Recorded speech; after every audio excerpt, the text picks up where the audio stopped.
할렐루야. 감사합니다. 감사합니다. 조금 전에 이렇게 이 핸드폰으로 무슨 신호가 오던데 소리 안 나게 잘 좀 조정을 해 주십시오. 이제 완연한 봄입니다. 일기예보를 보니까요, 내일하고 모레 또 잠깐 춥다고 합니다.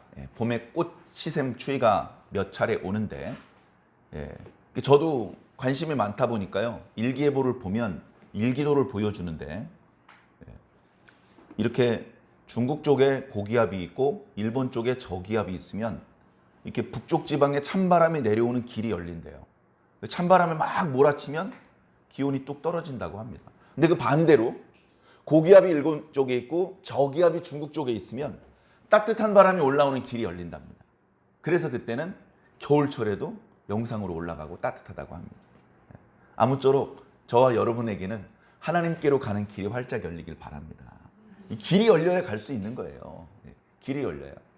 영화에도 보면요, 트럭이나 뭐 자동차를 타고 가다가도 큰 나무가 쓰러져 있거나 아니면 뭐 옆에 절벽 같은 게 좀 허물어져서 바위 같은 게 굴러 내려오서 길을 막아버리면 못 가는 거예요.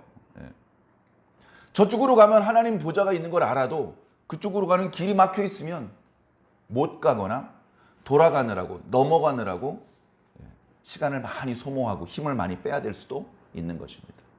그래서 어떻습니까? 하나님께서 길을 열어주시면 좋겠다. 길을 여는 게요, 우리 사람이 할 수 있는 일이 아니에요. 예를 들면 어떤 꼬마가 이쪽에 있는 나무하고 저쪽에 있는 나무 사이에 명주실 한 가닥으로 쫙 연결해 놨어요. 그러면 어이쿠 길이 막혔네? 차에서 내려가지고 낑낑거리고 길을 열 필요 없습니다. 그냥 지나가 버리면 실 끊어지고 그만입니다. 그죠? 그건 아무것도 아닌 것이죠. 그런데 어떤 경우에 길이 막혔다고 합니까? 성인 남자 2명, 3명이 달라붙어도 길을 열기 어려울 때, 아이고 막혔네, 그렇게 말하는 것 아니겠습니까? 하나님께 가는 길이 만약에 막혀 있다면 우리 한두 사람이 낑낑거린다고 또는 뭐 옆에서 잡아당기고 밀고 한다고 뭐 길이 열리는 게 아니겠죠. 그래서 정말 중요한 건 하나님께서 다 해주시는 것 같아요. 우리가 어른인 것 같고 내가 그래도 좀 공부 좀 한 것 같고 나 혼자 다 할 수 있을 것 같은데 정말 중요한 건 내가 못해요. 우리가 많은 걸 하지만 정말 중요한 건 하나님께서 해주시는 것 같습니다.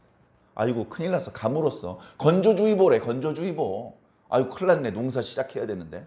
비 내리는 거 우리가 할 수 있습니까? 그 사람이 할 수 있는 게 아닌 거예요.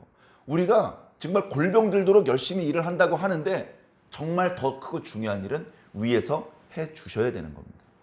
그런 하나님의 존재를 우리가 마음속으로 느끼기 때문에 주일 아침 이렇게 화창한 날씨를 뒤로 하고 성전에 달려 나온 줄로 믿습니다. 잘 오셨습니다. 기억이 오셨으니까 김 목사 만나고 돌아가지 마시고요, 하나님 만나고 돌아가시기 바랍니다.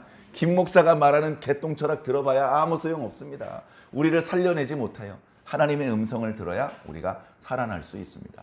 저는 제가 설교를 하는 입장임에도 불구하고 저도 이 시간 하나님 말씀 듣고 싶어요. 목사는 하나님 말씀 안 들어도 사나요? 아니요, 들어야 돼요. 어디서 듣습니까? 자기가 전하면서 듣는 거예요.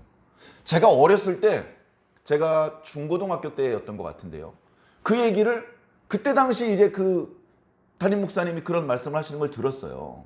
목사도 말씀을 전하면서 듣는다. 목사도 말씀을 전하면서 들으면서 은혜를 받고 그러면서 영적으로 성장하고 하나님을 만나기도 하고 한다. 그런 말씀을 들으면 도저히 이해가 안 됐어요.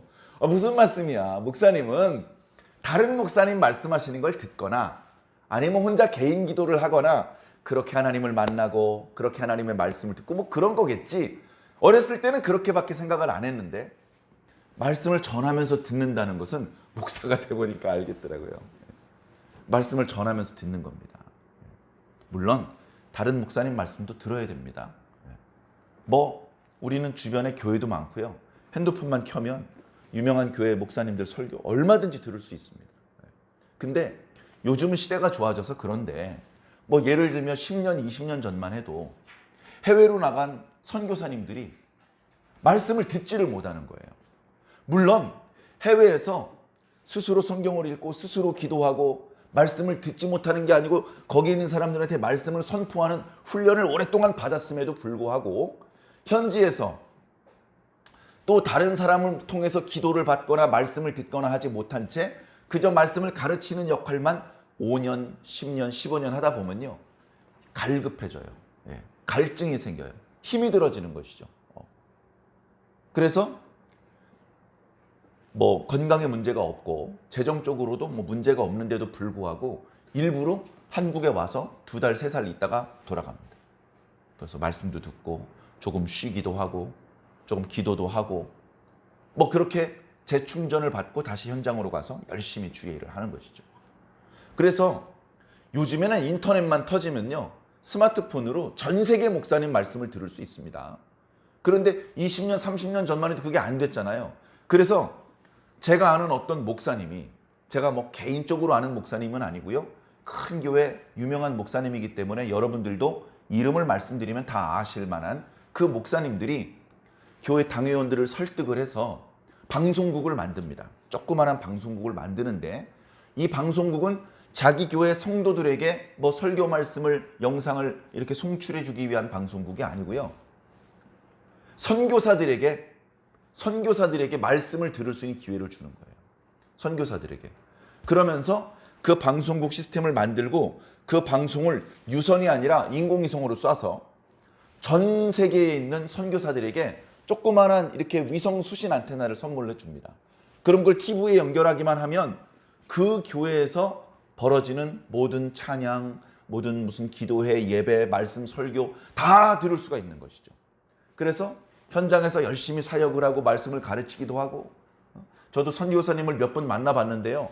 넥타이 메고 이렇게 복음 전하는 게 아니에요. 현장에 가면 반바지 입고 정말 얼굴 새카매져가지고, 우리가 맛있게 먹는 가나 초콜릿, 그 가나가 아프리카에 있는 가나가 원산지라서 그렇게 이름을 붙인 건데, 마침 그 가나에서 선교사 사역하시던 어떤 선교사님이 오신 걸 봤는데 아프리카 사람인 줄 알았어요. 새카매가지고 입술도 두툼하고 배도 좀 나왔고 키가 커가지고 선교사님인데 설교할 때 긴 바지를 입을 수가 없어요.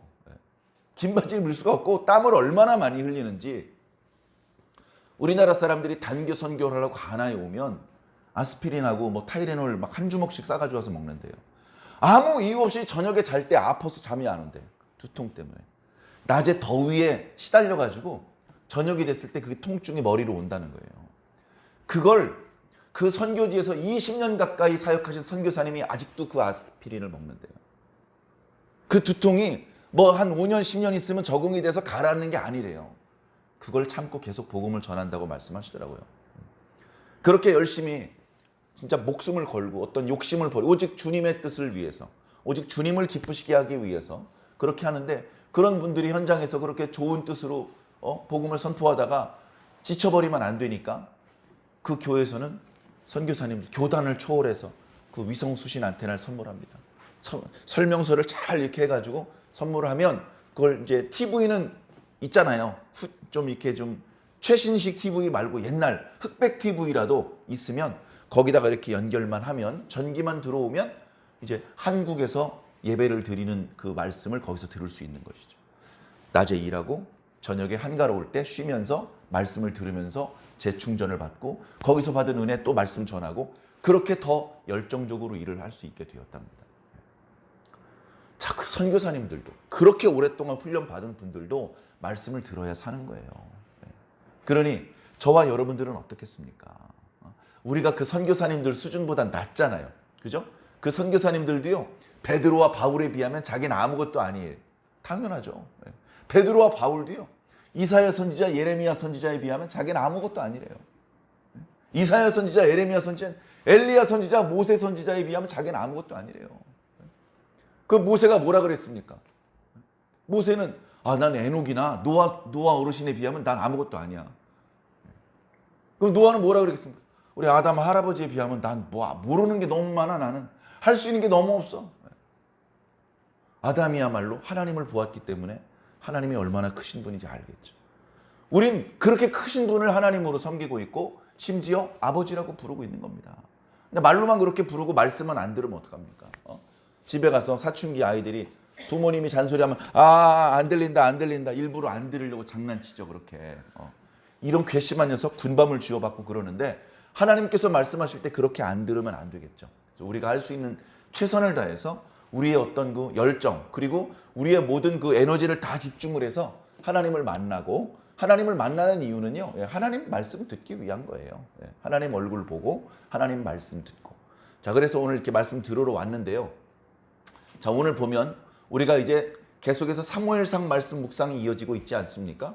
이제 이따가 주보를 보면서 광고 드릴 때 설명을 드리겠습니다만 3월 말까지 사무엘상 묵상을 마무리하고 4월부터는 유다서하고 또 이제 다른 말씀을 좀 보다가 그 다음에 이제 그 부활절 말씀 이런 말씀들을 보다가 부활절이 끝나면서 다시 사무엘 하 말씀으로 이어질 겁니다. 사무엘 상하고요. 사무엘 하는요. 아주 옛날에는 한 권이었어요. 아주 옛날에는 상하로 나누지 않았단 말이에요. 열왕기상, 열왕기하 뭐 그런 거 있잖아요. 그런 건 처음부터 한 권이었어요. 아, 그럼 목사님 고린도 전서하고 후서도 원래 처음부터 하나였나요? 아니, 그건 따로였어요.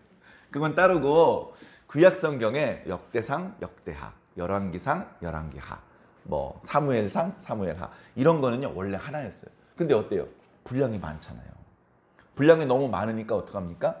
아, 사울이 왕 노릇할 때까지는 열왕기 그 사무엘상, 그 사울이 죽고 다윗이 왕이 되는 이야기부터 사무엘하.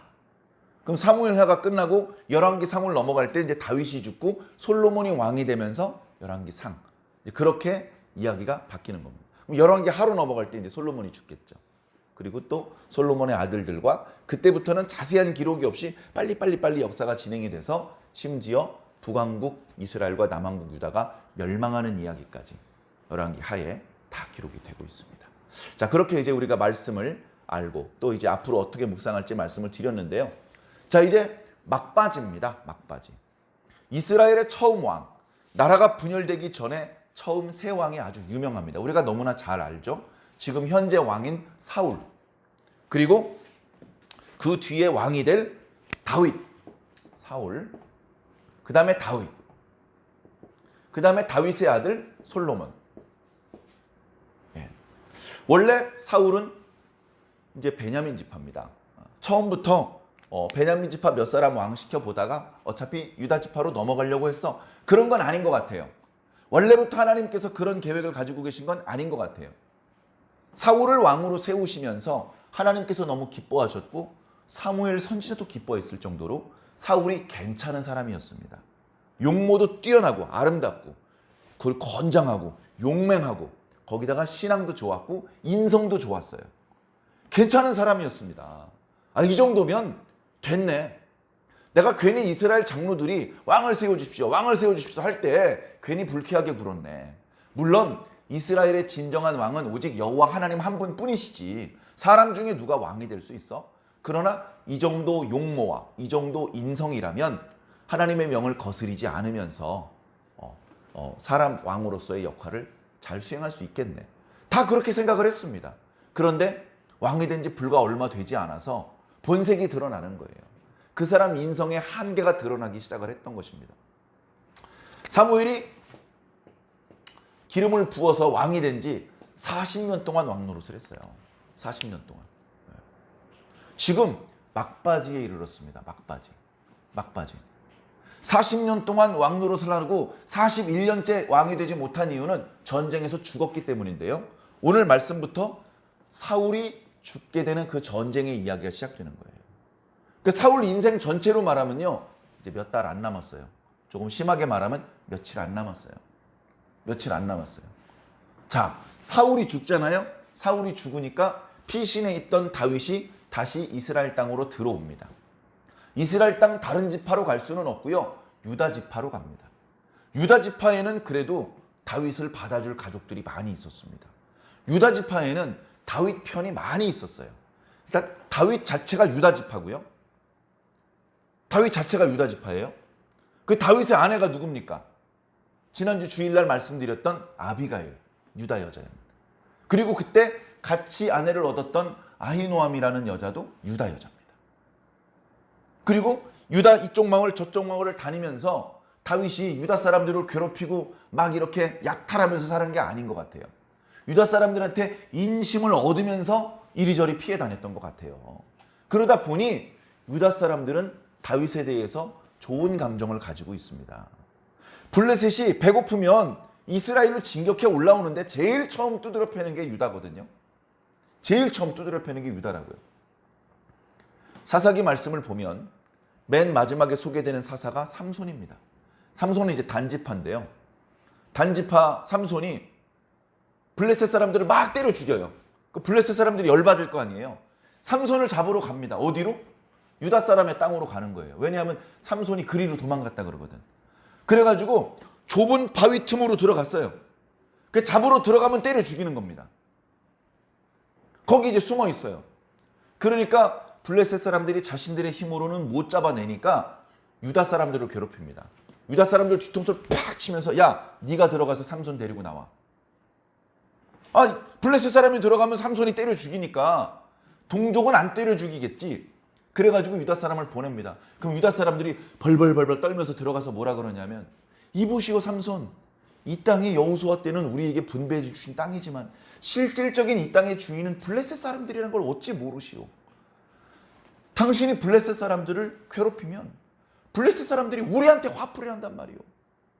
그렇게 말했을 정도로 블레셋이 이스라엘 땅으로 오면 유다 땅을 먼저 밟고 지나가는 거예요.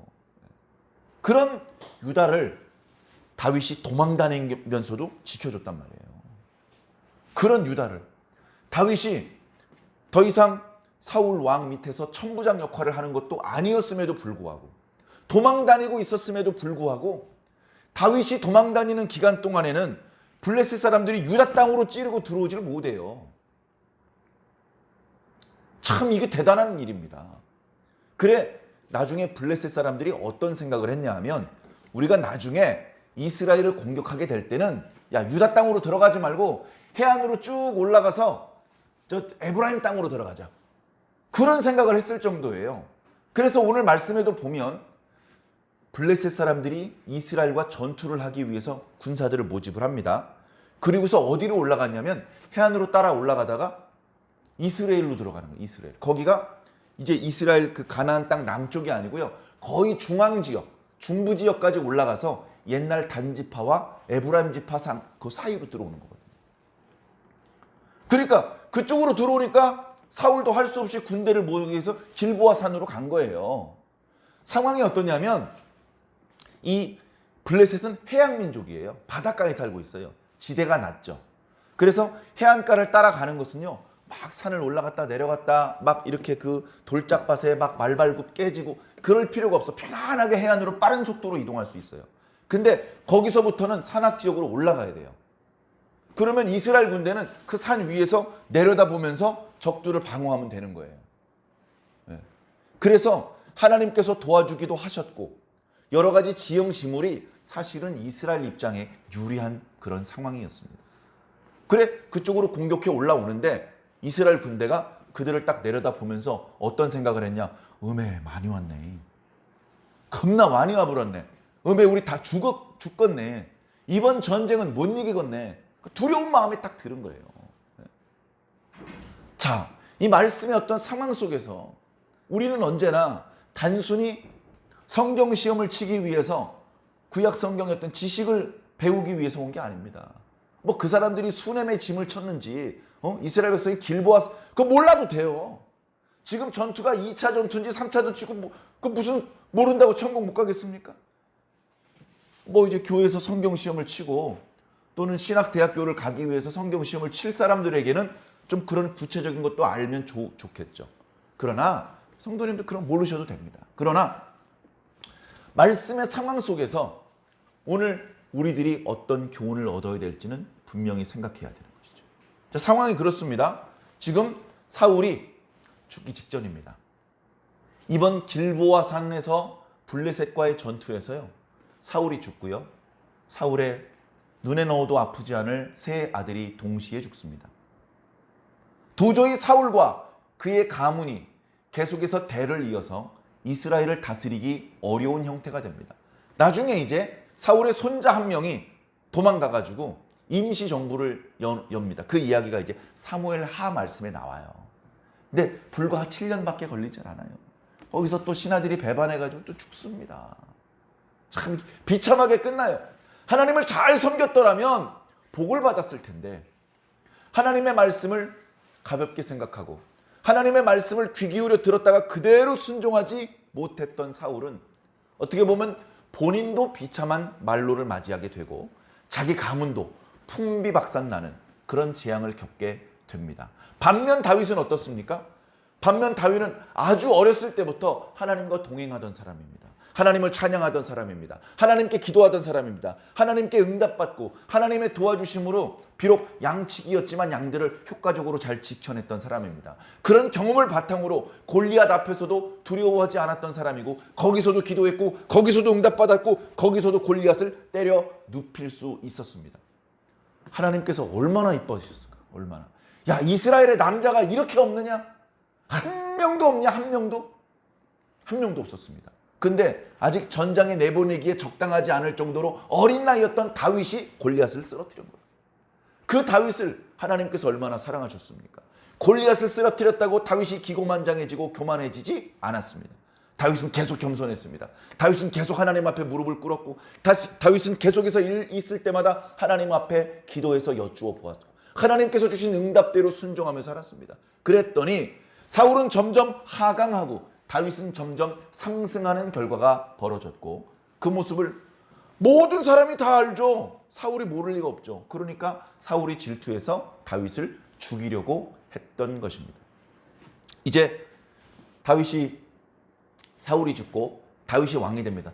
다윗도요 40년 동안 왕으로서 이스라엘을 다스립니다. 그리고 다윗이 죽은 다음에 솔로몬도 40년 동안 이스라엘을 다스리죠. 이 120년 동안이 이스라엘이 남북으로 분열되지 않고 하나님의 민족으로서 하나님의 왕 아래서 다 함께 예루살렘에 모여서 제사를 드리는 그나마 하나님을 믿는 하나님 백성으로서의 정체성을 그나마 유지하고 있는 그때였습니다. 120년. 이때가 지나면요 벌써 남왕국과 북왕국이 분열됩니다. 그런데 북왕국 덩어리가 더 커요. 북왕국은 10지파고요. 남왕국은 2지파입니다. 2지파인데 어떻게 2지파냐면 유다 지파하고 베냐민 지파예요. 베냐민 지파는 몇 명 안 돼요. 그냥 유다 지파예요. 그러니까 나라 이름이 유다예요. 북이스라엘, 남유다. 근데 문제는 뭡니까? 예루살렘이 유다와 베냐민 땅 사이에 있어요. 예루살렘이. 율법에 다른 데서는 제사를 드리지 마라. 오직 하나님께서 지정해 주시는 곳에서 제사를 드려라. 그런데 다윗 시대에 하나님께서 선지자 나단과 갓을 통해서 예루살렘을 지정해 주셨단 말이에요.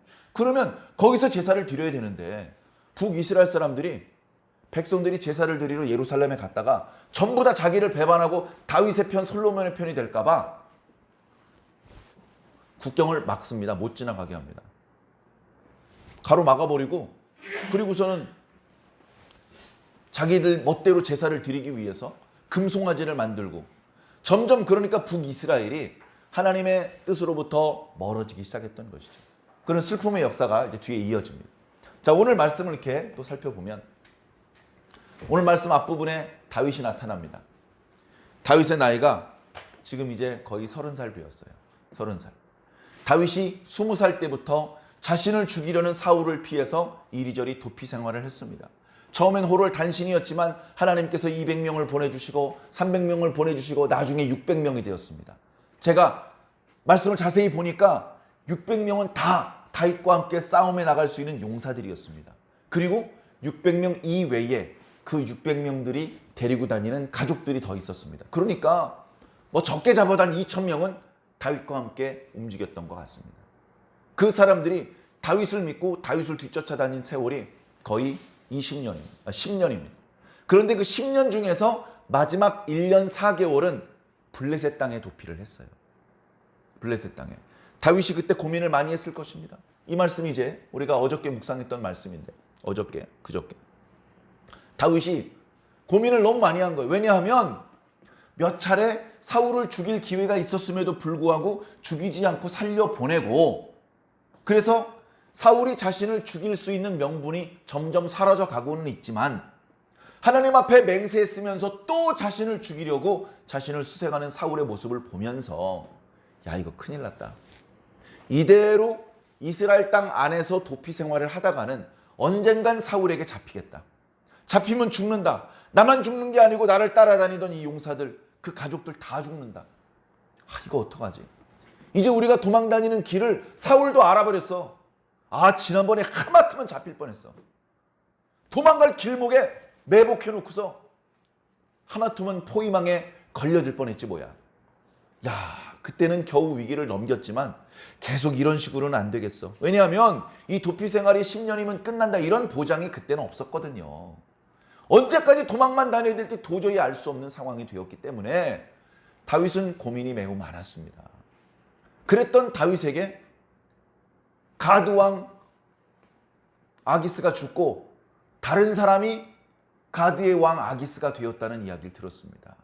아기스라는 말은 개인의 이름이 아니고 그 동네를 지배하는 사람의 명칭이었던 것 같습니다. 가드에서는 왕을 아기스라고 불렀던 것 같아요.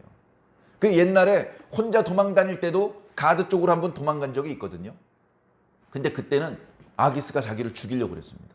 그래서 막 미친 척을 했죠. 침을 흘리면서 벽에다 얼굴을 비벼가면서 미친 척을 해가지고 겨우 빠져나왔습니다. 사울이 자기를 죽이려고 해서 그리로 도망갔더니 거긴 더 자기를 미워하는 사람이 기다리고 있었던 것이죠. 하나님께서 도와주지 않으셨더라면, 순간적으로 기지를 발휘하지 않았더라면 거기서 어이없이 죽었을지도 모릅니다. 거기서 빠져나왔었거든요. 그때 자기를 죽이려 했던 아기스가 죽고 다른 사람이 가드의 왕 아기스가 되었다. 이 얘기를 듣고서 그리고서 또 고민을 한 것이죠. 예전에 선지자 갓 선지자가 와가지고 내가 모압 땅으로 피할 때 이 땅 하나님께서 언약하신 땅 바깥쪽인데 여기 나와서 있지 말고 하나님의 언약의 땅 안쪽에 있어라. 도망 다니더라도 하나님의 백성들에게 분배해 주셨던 땅 안에 있어라. 그렇게 말씀을 하셔서 많은 불평과 위험을 감수하고 그때도 다시 유다 땅으로 들어왔던 것이거든요. 근데 지금 다시 유다 땅을 벗어나서 가드 땅으로 가려니 마음속에 복잡한 생각이 많았을 것입니다. 근데 사실은요, 여호수아 말씀을 이제 자세히 묵상을 해보면 가드 땅도 유다 땅이었습니다. 거기가 블레셋 사람들을 위해서 남겨놓으신 땅이 없었어요. 여호수아가 그 가나안 7족속들을 쳐부시고 이스라엘 12지파에게 땅을 분배시켜 줄 때에는 아직 블레셋이 오지 않았어요. 그 끝에까지 블레셋 사람들의 5성읍, 에그론, 가드, 아스글론, 가사, 아스돗 전부 다 유다 땅이었단 말이죠. 사실 가드로 가는 게 언약의 땅 밖으로 나가는 게 아니었어요.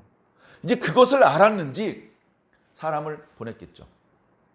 가드 왕 아기스요, 내가 우리 이스라엘의 왕 사울에게 미운 털이 박혀가지고 벌써 10년째 도망 다니고 있습니다. 당신이 나를 바라준다면 이 지긋지긋한 이스라엘을 빠져나와서 당신에게 충성을 다하겠습니다. 이렇게 얘기를 했겠죠. 마침 새롭게 가드의 지도자가 됐는데 지지 기반이 약했던 아기스는 오라고 했습니다. 600명과 그의 가족들이 다 들어왔습니다. 그리고 어떡합니까? 우선은 자기 가족들을 먹여 살려야 되고 위험으로부터 빠져나와야 되기 때문에 이방 사람이었지만 가드왕 아기스가 시키는 대로 충성을 다했습니다. 그래서 신뢰를 어느 정도 얻었죠. 신뢰를 얻어가지고 그래도 우리가 당신의 종인데 어떻게 당신과 같은 성읍에 살 수 있겠습니까? 저 시골에 조그마한 성읍 하나 띄워주시면 거기서 우리가 머물면서 왕이 부르시면 언제든지 달려오겠습니다. 그래가지고 시글락이라고 하는 조그마한 성읍을 얻었습니다. 이제 왕이 가까이서 감시할 수 없는 곳에 나가자 거기서부터 본격적으로 본래 하려고 하던 일을 했습니다. 이스라엘의 가장 큰 적은 블레셋이지만 지금 블레셋 땅에 숨어 들어온 이상 블레셋과 싸우면 오래 숨어 있을 수가 없어요. 그래서 블레셋 사람들에게 충성을 다하는 것처럼 해놓고선 밖으로 나가서는 이스라엘 다른 지방, 이스라엘 땅 바깥쪽에서 틈만 나면 이스라엘 백성들을 괴롭히던 아말렉 족속들, 또 구슬 사람들, 이런 사람들을 격파하는 겁니다. 그러니까 본래 이스라엘 백성들을 돌보는, 그죠? 자기 양이 아니지만 돈 많은 사람이 양을 많이 가지고 있는데 요 양 200마리 목동 너한테 얼마 줄 테니까 요 양들 좀 돌봐줘. 예, 알겠습니다. 해가지고 주인이 있는 양을 끌고 다니면서 돌봤던 목동의 생활을 했던 다윗이 지금은 이스라엘 백성들의 주인이신 하나님께 이스라엘 백성들을 양도받아서 그 이스라엘 백성들을 잘 보살피는 그런 목자의 역할을 감당하고 있는 것입니다. 아직 옥좌에 앉지는 않았지만, 아직 왕관을 쓰지는 않았지만 도망자의 입장이고 심지어 블레셋 땅으로 피신한 상황이었음에도 불구하고 언젠가 이스라엘 백성들을 괴롭히게 될 수도 있는 그런 주변의 이민족들, 이방인들을 격파해내기 시작을 했던 거예요. 상황은 달라졌지만 사명은 똑같이 진행되는 것이었습니다. 자, 그렇게 가드왕 아기스에게는 유다 사람들하고 싸우러 왔다고 거짓말을 해놓고서 실제로는 유다 사람들을 괴롭히는 이방인들을 무찌르고 왔는데, 그렇게 생활한 지도 1년이 넘었던 것 같습니다. 1년. 다시 말해서 다윗이요, 지금 10년 동안의 도피의 기간이 거의 끝나간, 나이도 30살이 다 됐고 지금 블레셋 땅에 머문 지도 1년이 훨씬 넘었습니다. 그래, 오늘 말씀 첫 단어가 그때에 이렇게 시작되잖아요. 그러니까 다윗이 어쩔 수 없이 블레셋 땅으로 피신한 지 1년 4개월이 다 지나갔을 때입니다. 그때 이제 블레셋 사람들이 야, 안 되겠어. 이스라엘이 쉽게 말하면 이빨 빠진 호랑이야. 옛날에 이스라엘이 아니래. 야, 옛날에 다윗이 있었고 옛날에 저 사무엘 선지자가 살아있을 때는 아이고 우리가 그 근처도 못 갔잖아. 근데 지금 왕이 사울인데 늙었고 두려움이 많고 그리고 하도 그냥 난폭해가지고 가까이 있는 신하들한테도 인심을 잃었대. 요런 때 우리가 이스라엘을 쳐들어가면 이스라엘 땅을 우리 땅으로 만들 수 있다. 이제 해가지고 블레셋 5성읍의 방백들이 병사들을 모집하기 시작을 했습니다. 병사들을 모집을 하는데 가드왕 아기스가 다윗을 불러서 얘기를 합니다. 요번에 우리 블레셋이 이스라엘을 정벌하기로 했다. 그래서 내가 이번에 다른 성읍에 있는 형제들과 함께 이스라엘 쪽으로 출정을 나갈 것인데 너도 나와 꼭 같이 가야 된다. 너 네 동족이라고 공격하지 않고 그러면 안 돼. 내가 너 이번에 한번 보겠어. 네가 이번에 용맹스럽게 전장에 나가서 이스라엘 사람을 쳐 죽이면 내가 너를 믿고 내 평생에 내 머리통 지키는 사람을 만들겠다. 내 호위 대장을 삼겠다. 내가 진짜 너를 믿겠다. 그렇게 얘기를 하고 있는 것이죠. 자, 다윗 입장에서는 어떤 상황입니까? 드디어 전과를 올려서 상을 받을 수 있는 기회가 생긴 겁니까? 아니에요. 다윗은 이스라엘 사람을 죽이고 싶지 않습니다. 누가 이스라엘 사람을 죽이려고 하면 그 사람과 싸워서 임마 이스라엘 백성들은 하나님의 백성인데 어딜 건드려? 하면서 하나님의 이름으로 이스라엘을 괴롭히는 민족들을 쳐부수는 그 일을 하고 싶은 거지. 이방인 편에 서가지고 자기 동족들 이스라엘 사람들 유다 백성들을 쳐 죽이는 걸 하고 싶지 않아요. 자, 근데 상황이 어떻습니까? 싫은데요? 그럴 수가 없어요. 싫습니다. 너 이 녀석 내가 1년 동안 먹여주고 키워줬는데 너 그동안 날 속였구나 해가지고 갑자기 거기 있던 블레셋 사람들이 일시에 다윗을 공격을 하면 거기서 또 죽는 거예요. 야, 이거 큰일 났습니다. 위기의 상황이 돌아왔습니다. 위기의 상황. 위기의 상황이 돌아왔습니다. 이 위기를 다윗은 어떻게 넘겨야 할까요? 다윗이 뭐라고 말했냐면요. 그러면 당신께서 내가 뭘 어떻게 해야 되는지 말씀해 주십시오. 그렇게 이야기를 했어요. 예, 알겠습니다. 가서 다 때려 죽이겠습니다. 이런 말은 안 했어요. 그렇다고 가기 싫은데요. 그래도 동족인데 어떻게 죽여요. 이런 말도 안 했어요. 가겠다. 예스도 아니고 노도 아니고 조금 애매한 말을 한 거예요. 예, 당신이 가신다면 저도 함께 가겠습니다. 그 대신 제가 뭘 해야 되는지 일러 주십시오. 그렇게 얘기를 한 거예요. 네가 이번에 정말로 내 명대로 이스라엘 사람들을 쳐부시는데 공을 많이 세운다면 내가 너를 내 호위대장으로 삼겠다. 그렇게 얘기를 한 겁니다. 이쪽에서는 그렇게 블레셋 사람들이 이스라엘 사람들을 공격하기 위해서 준비가 착착 벌어지고 있습니다. 준비가 끝나고 아까 말씀드렸던 것처럼 이스라엘 지역까지 올라가서 수넴 지역으로 올라가서 거기서 진을 딱 쳤습니다. 여차하면 공격하겠다는 거죠. 가만히 있을 수가 없습니다. 여러 가지로 블레셋 사람들이 판단했던 대로 사울은 늙었고 용감하지도 못하고 거기다가 가까운 신하들한테도 인심을 잃은 상황이었지만 어떡합니까? 블레셋이 쳐들어오는데 예비군 동원령도 발동하는 것이죠. 상시 데리고 다니던 병사들과 또 예비군으로 동원된 사람들과 함께 갔습니다. 길보아 산으로 가서 양쪽에서 대치를 하고 있는 것이죠. 어느 순간이야 전투가 벌어져도 이상하지 않은 그런 상황이 되었습니다. 근데 문제는 뭐냐면요. 5절에 사울 왕이 자신을 공격하기 위해 온 블레셋 사람들을 보니까 두려운 마음이 보여요. 두려운 마음이 생겼다고요. 그 두려운 마음 때문에 싸울 엄두가 안 나는 것이죠. 싸우면 질 것 같은 거예요. 그래서 그때 사울이 한 행동이 뭐냐? 하나님의 뜻이 무엇인지 물어봐야 되겠다. 하나님의 뜻이. 그래서 만약에 하나님께서 두려워하지 마라. 네가 나에게 범죄를 많이 했지만 그러나 내가 내 백성 이스라엘을 버리겠느냐? 이번 전투에서 너는 승리할 것이다. 저 블레셋 사람들을 네 손에 붙일 테니까 가서 다 쳐 죽여라. 그런 응답이 시원하게 오면 다시 용기를 내가지고 하나님께서 응답을 주셨는데 우리가 이긴대. 그렇습니까? 와 해가지고 밀고 내려가서 블레셋을 이렇게 격파할 텐데 응답이 없는 거예요. 응답이. 당시 하나님의 백성들이 특히 이스라엘의 왕이었던 사울이 하나님의 뜻을 여쭤보는 방법이 세 가지인데 하나는 꿈입니다. 하나님 꿈을 주세요. 잠만 자. 꿈이 안 떠올라. 꿈 중에 하나님께서 뭔가 말씀을 해주셔야 되는데 이거 큰일 났네. 제사장을 부릅니다. 제사장이 사울왕이 부르면 잘 안 가려고 그래요. 왜 안 가려고 그러겠습니까? 지난번에 승질 난다고 85명을 죽였잖아요. 제사장들을. 또 날 죽이려고 그러나? 제사장들이 왕이 부르면 별로 안 좋아합니다. 그냥 억지로 가는 거예요. 억지로 부르니까. 그 에봇에 우림하고 툼밈 있지. 그 우림과 툼밈의 판결법으로 하나님의 뜻을 여쭤보자. 근데 그걸로 해도 답을 얻지 못해요. 이상하다. 벌써 몇 번째 답이 안 나오는 거야.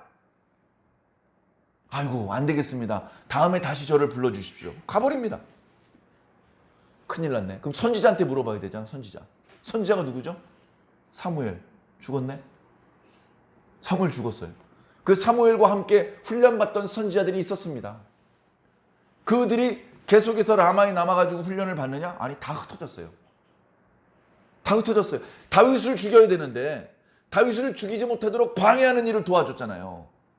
그냥 다 도망간 거예요. 하나님의 뜻을 확인할 방법이 없어요. 궁지에 몰린 거예요. 큰 두려움이. 그래가지고 결국 또 어리석은 짓을 합니다. 어떤 짓을 하냐면요. 일전에 사무엘 선지자가 죽었을 때 이스라엘 땅 안에 무당들, 점치는 사람들, 이런 사람들 다 쫓아냈거든요. 너 이 땅 밖으로 나가, 안 나가면 죽여. 이렇게 해가지고 다 쫓아냈단 말이에요. 그래가지고 그 땅 밖으로 나가기 싫으면 그런 일을 안 해야 돼. 무당 일을 안 해야 돼. 그냥 일반인처럼 농사나 짓고 이렇게 살아야 되는 거예요. 그래가지고 이스라엘 땅에 무당한테 물어볼 무당도 없는 거야. 그래 신하들한테 너 좀 이 전쟁이 어떻게 될지 물어볼 만한 무당도 없냐? 무당? 그랬더니 신하들이 옛날에 무당짓 하다가 요새 좀 쉬는 사람이 있는데 그 사람 점괘가 좀 괜찮은 무당이었답니다. 어떻게 할까요? 가자. 옷을 바꿔 입습니다. 왜? 원래 입고 있던 옷은 자신이 왕이라는 것을 상징하는 자신의 신분을 알려줄 수 있는 그런 옷이기 때문에 그걸 벗고 그냥 평복을 입고 그리고서 그 전쟁터에서 그렇게 멀리 떨어져 있지 않은 곳이기 때문에 수행원 2명만 데리고 갑니다. 가가지고 미안한데 내가 좀 급한 사정이 있어서 그런데 돈은 충분히 드릴 테니 내가 말하는 사람의 영을 좀 불러주시오. 이렇게 얘기를 하는 겁니다. 그랬더니 이 여자가 나 그거 안 한 지 오래됐는데 그거 하면 사울왕한테 다 잡혀 죽어요. 당신 나 미워합니까? 나 잡혀 죽이려고 나 이렇게 올무 함정 파놓고 그렇게 하는 겁니까? 그러니까 다급하니까 사울이 뭐라 그럽니까? 내가 하나님의 이름으로 맹세하는데 이 일로는 당신이 벌받지 않을 겁니다. 이상하죠? 지금 이렇게 귀신한테 무당한테 물어보는 것 자체가요. 율법에서 엄하게 금지하는 일입니다. 하나님께서 싫어하시는 일을 하면서 하나님의 이름으로 맹세를 하는 거예요. 그러니까요. 대충 이런 사람들은요. 그 말을 귀담아 들을 필요가 없어요. 내가 하나님의 이름으로 맹세하노니 너를 절대 죽이지 않겠다. 벌써 다윗에게 몇 번을 맹세했습니까? 근데 또 죽이러 다니잖아요. 그런 사람의 말은 귀담아 들을 필요도 없는 거예요. 자, 그렇게 말하니까 그래요, 알았습니다. 그러면 누구를 불러 올리면 되겠습니까? 사무엘을 불러 올리래요. 에? 사무엘? 될까 몰라. 해가지고 지 나름대로의 술법을 펴는데 사무엘이 귀신의 술법에 나타날 사람이 아니잖아요. 그런 존재가 아니잖아요. 이런 부분 때문에 또 오해하는 사람이 많아요. 봐라. 사무엘같이 위대한 하나님의 선지자의 영혼도 귀신의 방법으로 불러낼 수 있는 거다. 귀신의 힘에 어쩔 수 없이 끌려 나온 게 아니고 사무엘이 하나님의 허락을 받고 특별히 그 자리에 등장을 한 겁니다. 그래서 원문을 보면 어떤 영이, 어떤 귀신이 땅에서 올라왔다라고 말하지 않고요. 엘로힘, 어떤 신이 나타나더라 이렇게 표현하고 있어요. 그래 보니까 사무엘이야. 사무엘이 내 이놈 사울아, 네가 어찌하여 나를 부르느냐 이러고 나타나니까 그 여자가 엉덩방을 찢는 겁니다. 당신 어떻게 날 속이셨습니까? 당신이 바로 사울 왕이십니다. 지금 저기 나타나는 분이 당신을 사울이라고 부릅니다. 그래? 지금 나타나신 분이 어떻게 생겼느냐? 한 노인이 나타나십니다. 사무엘이 거의 100세가 다 돼서 죽었거든요. 그리고 겉옷을 입었습니다. 사무엘은요, 어렸을 때부터 겉옷을 입고 다녔습니다. 이 겉옷이라는 것은 겉에 있는 옷이 아니고요. 그 이스라엘 사람들의 특별한 복식이 있어요. 그 옷을 입고 있었던 것이죠. 그래서 아, 사무엘 선지자가 맞구나 해가지고 그 앞에 머리를 숙여 절했다. 그렇게까지만 이제 오늘 본문이죠. 뒤에 어떤 대화가 있었는지는 내일 말씀을 통해서 묵상을 이어나갈 텐데요. 참 안타까운 모습입니다. 안타까운 모습. 자, 다윗도 있고요. 사울도 있습니다. 이 두 사람의 공통점이 있어요. 오늘 말씀 속에서. 이 두 사람이 모두 위기를 만납니다. 위기를 만나요. 위기가 뭔지 잘 생각해야 돼요. 위기가 뭔지도. 예? 여러분 위기가 뭐 같습니까? 큰 돈을 잃어버릴 것 같을 때, 자기가 엄청나게 상처를 입을 것 같을 때, 이럴 때 위기잖아요. 이건 상당히 이기적인 관점에서의 위기입니다. 다른 관점, 내 가족들이 위험해질 때, 그죠? 우리나라가 위험해질 때, 위기를 보는 관점도요, 개개인마다 다 달라요. 사울은요, 지금 전쟁에서 패하면 자기가 죽을까봐 큰 위기의식을 느끼고 있습니다. 큰 두려움에 빠져 있는 것이죠. 다윗은요, 잘못하면 내 손으로 내 동족들을 죽이게 될까봐 생각하는 게 다른 거예요. 생각하는 게 다른. 근데 똑같은 것은요, 위기. 마음속에 큰 근심과 고민이 생긴 것이죠. 자, 다윗은요, 오늘 본문 말씀엔 안 나왔습니다만 뒤에 이어지는 이야기들을 보면 결과적으로 다윗은 칼을 들어서 자기 동족을 죽이지 않습니다. 어쩔 수 없이 따라가서 시킨 대로 죽여야 되는 상황이 될 수도 있는데 다윗이 전혀 예상하지 못한 방법으로 하나님께서 다윗을 빠져나갈 수 있게 해주세요. 나는 너를 믿는데 쟤들이 못 믿는다고 하니 할 수 없이 이번 전투가 수행되는 동안에 너는 우리 고향 본거지를 지키고 있도록 해라. 이렇게 명령을 내립니다. 그랬더니 그때 다윗이 오히려 승질을 내는 거예요. 아, 무슨 소리입니까? 이번에야말로 이스라엘 사람들을 쳐 죽여가지고 나를 믿어준 당신에게 공을 세울 수 기회했는데 내가 뭘 그렇게 잘못했습니까? 오히려 큰 소리를 치는 거예요. 그러면서 나는 너를 믿지. 근데 쟤들이 못 믿는 데잖아. 요번 한 번만 참아라. 그래가지고 이스라엘 사람을 죽이지 않도록 길이 열리는 거예요. 위기에서 빠져나오게 되는 거예요. 어떻게 빠져나올 수 있을까? 제가 생각을 봤는데요. 다윗은요, 기도했어요. 기도. 아니, 기도했다는 말씀이 성경에 없잖아요. 없지만 다윗은 항상 기도하던 사람이었잖아요. 예수님께서요, 기도하셨다는 말씀이 많거든요. 근데 기도하셨다는 말씀이 안 기록되어 있는 그런 날도 있어요. 그럼 그날 기도 안 하셨을 것 같아요? 그날도 기도하신 거예요. 그냥 맨날 하시니까 매번 기록하기가 뭐해서 기록 안 하는 거예요. 늘 기도하셨던 겁니다. 다윗도 똑같은 거예요. 어떤 엄청난 위기가 있을 때만 기도하는 게 아니고요. 아주 사소한 일이 있을 때도 기도했던 사람이에요, 다윗은. 이때도 뭐 했을까요? 기도한 겁니다. 무릎 꿇고 눈 감고 전능하신 하나님 아버지시여, 이렇게 기도할 수는 없었겠죠. 왜? 아기스가 보고 있는데 또 이러고 보고 있는데 기도할 수가 없잖아요. 그러나 눈 뜨고 마음으로 기도하는 거죠. 눈 뜨고. 네? 저도요, 밥 먹을 때 목사님인 걸 다 아는데 밥 먹을 때 기도를 안 하시네요.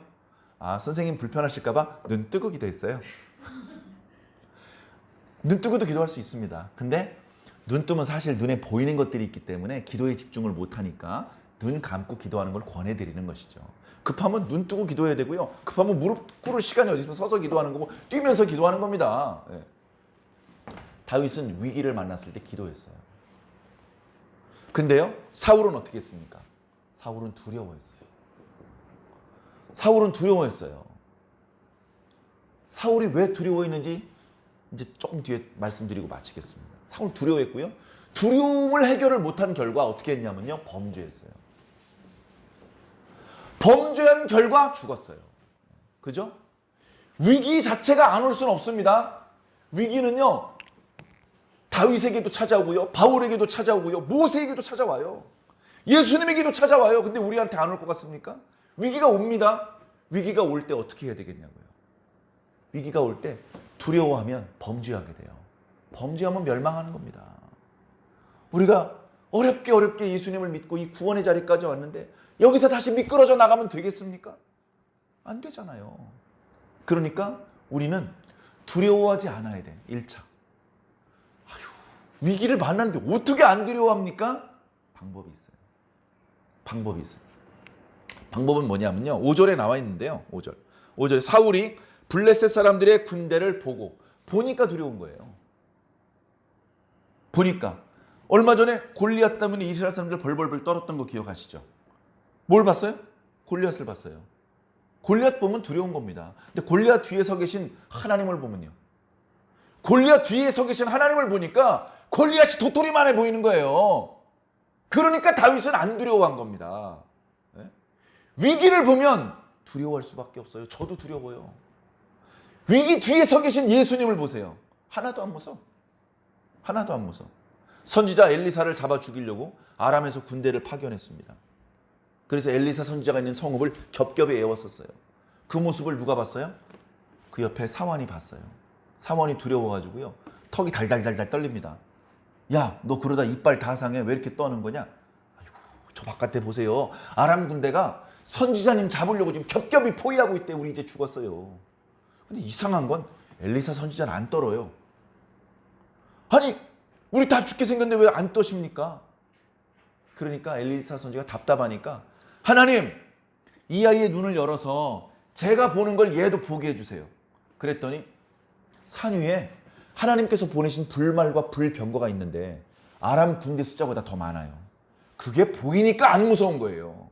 그게 안 보이고 아람 군대만 보이니까 두려워하고 범죄하고 멸망하는 길로 가는 거죠. 우리가 예수님을 우리 시야에서 놓치는 순간 우리도 똑같은 길로 가는 거예요. 아무리 기도해도 응답이 없고, 이상하네, 응답이 없네, 이상하네 하다 멸망당하는 거예요. 내가 뭘 보고 있는지를 생각해야 됩니다. 내가. 문제보다 더 크신 하나님을 보십시오. 두려워하지 않을 수 있습니다. 그렇게 두려워하지 않을 수 있으니까 마음에 평안이 있고요. 평안, 마음에 여유가 있는 거예요. 침착하게 생각할 수 있는 것이죠. 기도할 수 있는 여유가 있습니다. 기도하고 응답받고 응답한 대로 됐더니 문제에서 해결되더라고요. 다윗이 실제로 해결됐잖아요. 사울은 이 위기를 극복하지 못하고 결국 온 가족이 몰살당하고, 그날 이스라엘 백성들도 어마어마하게 많이 죽었어요. 큰 불행. 자기 혼자만의 불행이 아니고 모든 이스라엘 사람들의 불행. 그 모든 불행의 시작은 오늘 말씀 5절에 사울이 블레셋의 군대를 보고 겁을 집어먹은 데서 시작되는 거예요. 백성이 두려워하는 건 중요하지 않아. 백성이 두려워해도 그 백성의 지도자였던 사울이 딱 버티고 있어. 걱정하지 마라, 응답 받았어, 우리가 이겨. 그러면 이기는 겁니다. 실제로 다 도망가고 600명 데리고 나가서도 이겼었잖아요. 병력의 숫자, 들고 있는 무기가 얼마나 강력한지, 얼마나 유리한 지형을 가지고 싸우는, 그게 중요한 게 아니에요. 이쪽 위에 있으면요, 병력을 아무리 많이 가지고 있어도 지는 거예요. 이 밑에 있으면요, 몇 사람 안 돼도 이기는 거예요. 사랑하는 성도 여러분, 저와 여러분들에게 문제가 없습니까? 위기가 없습니까? 위기 있죠. 해결된 것 같은데 파도가 끝없이 밀려오는 것처럼 계속 문제는 우리들을 찾아올 겁니다. 그때마다 부담스럽겠죠. 고민되겠죠. 어쩌면 잠깐씩 두려운 마음을 먹게 될지도 모릅니다. 그러나 그 두려움으로 범죄의 현장으로 나가버리면 안 되는 것이죠. 응답이 더딘 것 같아도 하나님께 끝까지 매달려야 됩니다. 하나님께 끝까지 매달려야 됩니다. 하나님께서 주시는 해결 방법을 얻을 때까지 기도해야 돼요. 그렇게 기도하고 아무 해답이 없으면 가끔 저 난처하라고 그런 질문하는, 기도했는데 답이 없으면 어떡하죠? 그렇게 물어보시는 분도 있는데요. 여러분, 무응답도 응답입니다. 응답이 없는 것도 응답입니다. 응답이 무슨 산신령 목소리처럼 귀에 꼭 들리는 것만 응답이 아닙니다. 강단에서 선포되는 말씀 속에 응답이 있을 수도 있고요. 지나가다가 갑자기 떠오른 생각이 응답일 수도 있고, 하나님은 전능하시기 때문에 여러 가지 다양한 방법으로 우리에게 당신의 뜻을 알려주실 수 있어요. 하나님 자유가 있어요. 문제는 이제 우리가 그것을 캐치해낼 수 있는 지각이, 감각이 둔해져 있는, 그게 문제죠. 기도하면서 항상 자신의 감각을 끌어올려놔야 돼요. 영적인 감각을. 그래서 어떤 방법으로 말씀해 주시든지 딱, 하나님 이게 당신의 뜻이군요, 딱 알아들을 수 있게. 그걸 확실히 알아야 힘을 싣고 나갈 거 아닙니까? 이 길이 맞나? 이게 맞아? 여기 진짜 맞아? 힘이 안 실리는 거예요. 확신이 들어야 힘을 싣고 나갈 수 있는 것입니다. 사랑하는 성도 여러분, 화창한 봄은 되었지만 어쩌면 우리 인생에는 어려움이 덜어 생길 수 있을 것입니다. 그 순간에 절대 두려워하지 마시고요. 문제도 봐야 되겠지만 그보다 더 크신 예수님을 보시기 바랍니다. 그 예수님께 기도하시기 바랍니다. 응답 받으시고 다 승리하시기를 예수님 이름으로 간절히 축원합니다.